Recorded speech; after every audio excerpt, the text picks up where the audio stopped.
అప్పటి నుంచి మీ పార్టీకి సంబంధం లేవు. లేవు. తర్వాత మీరు ఒకసారి సరెండర్ అయ్యి పార్టీలోకి వెళ్ళి మళ్ళీ బయటకు వచ్చారు కదా, పోలీసు మీ మీద అలాగా విజిలెన్స్ ఉంటుంది, పట్టుకున్నారు అప్పుడు? నన్ను పట్టుకున్నారు. ఏం చేశారు? అరెస్ట్ చేశారా? అరెస్ట్ ఏం చేయలేదు, నేనే అరెస్ట్ సరెండర్ అయినా.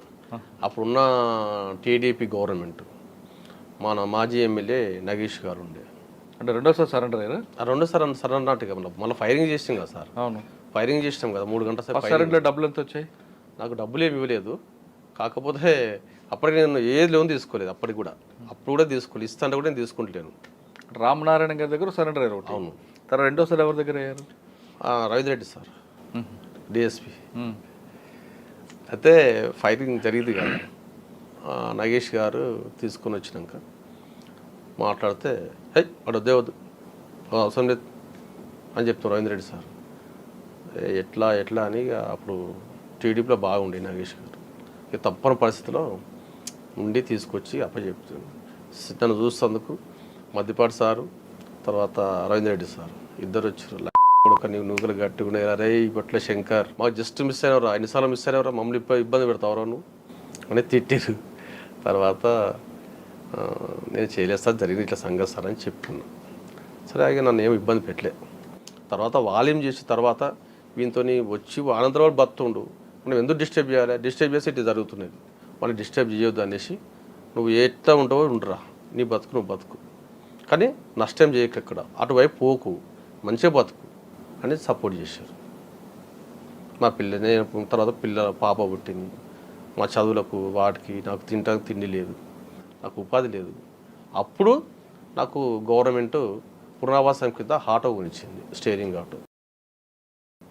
శ్రీనివాస్ నాయుడు సారు ఒలిగొండ ఎస్ఐ, ఆయన సరెండర్ అయినటువంటి దాదాపు ఒక 100 మందికి Maddipati sir, Ravindra Reddy sir, Srinivas Naidu sir వీళ్ళందరూ ఉండి మాకు లోన్లకు సపోర్ట్ చేయించారు. తిరిగి బ్యాంకుల దగ్గరికి పోయి ఎస్పీ గారు ఆఫీస్కి వచ్చి దగ్గరుండి అన్నీ చేయించారు. అందరికీ ఒకటేసారి పెద్ద మేళ పెట్టారు. ఆ ఆధ్వర్యంలో మాకు అందరికి పనిచేస్తారు. అంటే అప్పటి నుంచి వాళ్ళు చెప్పినట్లుగానే ఉన్నారు మీరు? వాళ్ళు చెప్పినట్టుగా ఏం లేదు సార్, అప్పుడు మటుకు వాళ్ళు సపోర్ట్ మాకు ఇచ్చారు. రైట్. కానీ మాజీ నక్సలైట్ చాలామంది కాదు, మరి చాలా అని పదం కాదు, కొంతమంది సెటిల్మెంట్లు చేసుకుంటూ ఉన్నారు కదా, మరి మీరు ఆ బాటలోకి వెళ్ళకుండా ఏం చేశారు? ఇప్పుడు సార్ ఎవరి ఇష్టం వాళ్ళది. మేము అందులోకి అన్ని 16 సంవత్సరాల్లో పనిచేసినాం. ఎందుకోసం చేసినాం? మార్పు కోసం, ప్రజల కోసం అన్నాం. మేము వచ్చి అట్లాంటి చేస్తే మాకు దానికి తేడా ఉంటుంది సార్. మేము అట్లా ఎన్నుకోలేదు, మామూలు ప్రజలు ఎట్లా బతుకుతారో అట్లా బతకాలనుకుంటే సాధారణ జీవితం గడిపారు. అంతే. ఏ విధంగా చేసేవారు? ఆటో నడుపుకుంటూనే ఉన్నాం, షేరింగ్ ఆటో నడుపుకుంటూ ఉన్నాం, దాని మీద జీవనం గడిపినాం, చేసినాం. కానీ ఆ టైంలో మీకు నయం ఎదురుపడలేదా? బయటకు వచ్చాడు కదా, పడ్డాడు. ఏమంటాడు? నువ్వు పార్టీ ప్రతి మూమెంటు మాకు సపోర్ట్ చేయాలి, రావాలి అన్న. నా దగ్గర ఏముంది అన్న, నేను దూరమే ఎక్కువ అయిపోయింది, నేను ఆటో నడుపుకుంటున్నాను, నాకు పార్టీతో సంబంధం లేవు అని చెప్పేసాను.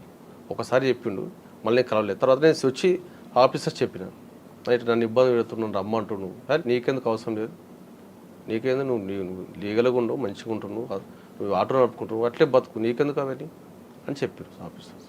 నేను పోలే అటు. ఇంకా అప్పటి నుంచి మీరు వ్యాపారం లేదు, మీ ఆటో మీరు అంతే. ఇంకా రియల్ ఎస్టేట్ వ్యాపారం ఎప్పుడు మారారు? రియల్ ఎస్టేట్ వ్యాపారం అంటే పెద్దగా నేను డబ్బులు పెట్టి కొనేది ఏం కాదు సార్.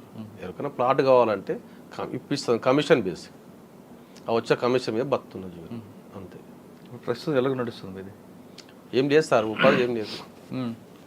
అందరికీ నా లెక్క చాలామంది మాజీ నక్సలైట్లు జిల్లాలో కాదు రాష్ట్రంలో చాలామంది ఉన్నారు. కానీ చాలామంది మాజీ నక్సలైట్లు ఒకప్పుడు ప్రజల కోసం, వ్యవస్థ మార్పు కోసం వెళ్ళారు, తిరిగి బయటకు వచ్చారు, కొన్ని కారణాలు ఏదో ఉండవచ్చు. కానీ ఇక్కడ పరిస్థితులు చూసి ఆర్థికంగా చిదిగిపోయి అప్పులు పాలైపోయి ఆత్మహత్యలు చేసుకుంటున్నారు చాలామంది. అవును సార్. అటువంటి వాళ్ళకి మీరు ఇచ్చే మెసేజ్ ఏంటి చెప్పండి సార్? ఎవరైతే ఆర్థికంగా ఇబ్బంది పడుకుంటూ ఆత్మహత్యలు చేసుకున్న కుటుంబాలు చాలామంది రోడ్డు మీద పడ్డ కుటుంబాలకు ఈరోజు గవర్నమెంటు ఆఫీసర్స్ మాకు భరోసా ఇవ్వాలి.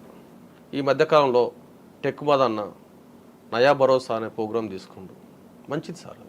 ఎందుకంటే మాజీలు అనేటోళ్ళు వచ్చి సరెండర్ అయ్యి వాళ్ళు ఎంతో కొంత సెటిల్ అయిన వాళ్ళు కొంతమంది ఉన్నారు, కొంతమంది కాలేదు. వాళ్ళు కూడా ఇతరుతో ఎందుకు, ఆ కుటుంబంతో నాకు ఎందుకు, నేను మంచిగా ఉన్నా కదా అనుకొని చాలామంది బయటికి రాలేదు. ఆ మదన్న టెక్ మదన్న మంచి ప్రోగ్రామ్ తీసుకుంటాం.